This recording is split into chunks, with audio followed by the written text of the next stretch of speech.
धर्ममय जीवन का तत्व ज्ञान। धर्म मनुष्य के अंदर एक ऐसी प्रेरणा, भावना, प्रवृत्ति और विधि व्यवस्था है जिसका लक्ष्य स्पष्ट रूप में भगवान ही है, जबकि मनुष्य की अन्य सभी प्रवृत्तियां परोक्ष रूप में ही उन्हें अपना लक्ष्य बनाती प्रतीत होती हैं और जगत की बाह्य एवं अपूर्व प्रतीतियों के पीछे चिरकाल भटक भटक कर ठोकर खाने के बाद ही कहीं उन तक पहुंच पाती हैं। इस प्रकार आदर्श व्यक्ति तथा आदर्श समाज का विकास करने और मनुष्य जीवन को भगवान में ऊंचा उठा ले जाने का ठीक मार्ग यही प्रतीत होगा कि समस्त जीवन को धर्ममय बनाकर सब कामकाज धार्मिक भावना के अनुसार चलाया जाए। विद्रोह ने पराकाष्ठा तक पहुंचकर धर्म को बिल्कुल मटियामेट कर देने का यत्न किया। निसंदेह धर्म के विरोधियों ने यहाँ तक अभिमान किया कि हमने मनुष्य के अंदर की धार्मिक प्रवृत्ति का उन्मूलन कर दिया है,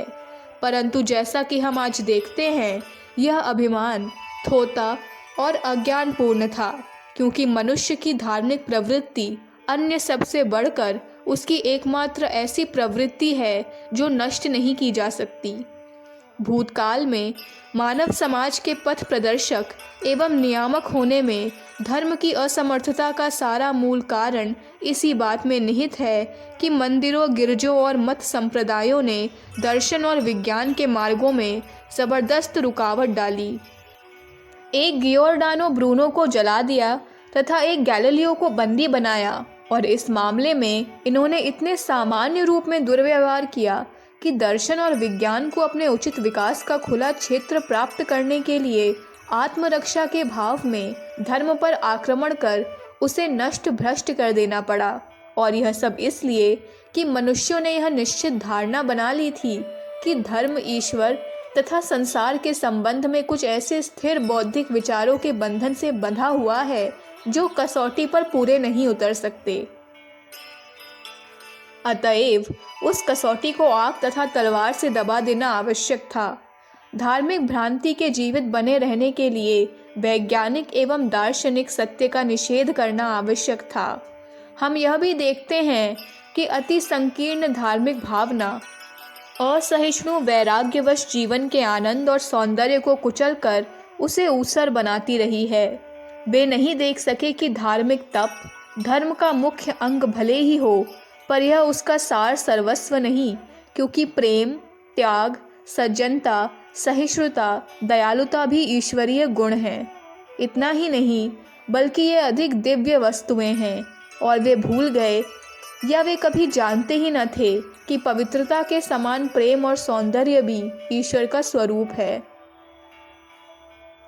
राजनीति में ऐसे धर्म ने प्रायः ही राजसत्ता का पक्ष पोषण किया है और अधिक महान राजनीतिक आदर्शों के आविर्भाव में बाधा डाली है, क्योंकि स्वयं इसका स्वरूप राजसत्ता से पोषित धर्म के अंतर को हृदयंगम नहीं कर पाता था, अथवा क्योंकि यह झूठे दैवी राज्य का प्रतिनिधि बना हुआ था।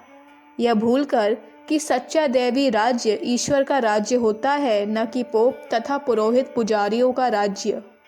इसी प्रकार इसने प्रायः कठोर तथा घिसी पिटी समाज व्यवस्था का समर्थन किया है, क्योंकि इसने समझा कि इसका अपना जीवन उन सामाजिक रूपों में बंधा हुआ है जिनके साथ वह अपने इतिहास के दीर्घ भाग में संबद्ध रहा था, और इसने गलती से यह परिणाम निकाल लिया कि समाज व्यवस्था में किया गया आवश्यक परिवर्तन भी धर्म का उल्लंघन होगा, और इसके अस्तित्व के लिए संकट मानो मनुष्य की धार्मिक भावना जैसी शक्तिशाली अभ्यंतरिक वस्तु, सामाजिक रूप के परिवर्तन सरीखी तुच्छ वस्तु या सामाजिक पुनर्व्यवस्था जैसी बाहरी वस्तु से मिटाई जा सकती हो।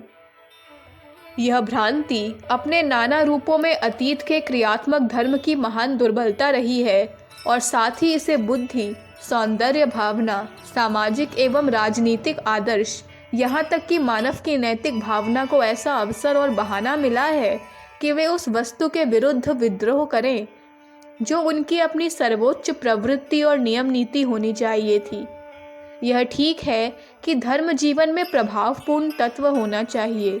इसे जीवन का प्रकाश और विधि विधान होना चाहिए, परंतु यहाँ धर्म से हमारा मतलब धर्म के उस स्वरूप से है जो कि उसका होना चाहिए और जो उसका अंतरीय स्वरूप है,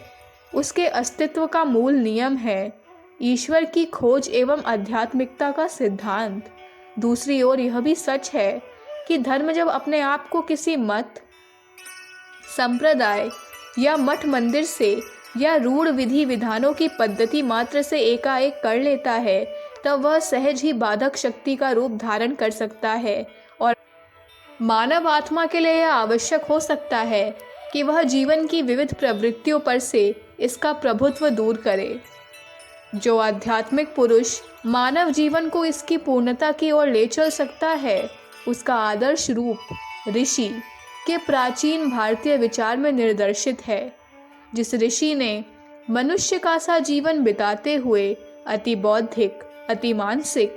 आध्यात्मिक सत्य का दिव्य शब्द श्रवण किया होता है, वह इन शरीर, प्राण, मन के निरंतर सीमाओं से ऊपर उठ चुका होता है और सभी वस्तुएं ऊर्ध्व स्तर से देख सकता है, पर साथ ही उसे उनके प्रयत्न के प्रति सहानुभूति होती है और वह उनके भीतर बैठकर उन्हें भीतर से भी देख सकता है। वह पूर्ण ज्ञान एवं उच्चतर ज्ञान से युक्त होता है, अतः वह मानव जगत का उसी तरह पथ प्रदर्शन कर सकता है जिस तरह ईश्वर दिव्य रीति से इसका पथ प्रदर्शन करते हैं, क्योंकि भगवान के समान वह भी जगत के जीवन में रहता हुआ भी उससे ऊपर होता है। अखंड ज्योति, मार्च 1957, पृष्ठ संख्या 2-3। हमारे YouTube चैनल विचार क्रांति दूत अखंड ज्योति पत्रिका को सब्सक्राइब करें एवं अगली वीडियोस प्राप्त करने के लिए बेल आइकन दबाएं। धन्यवाद।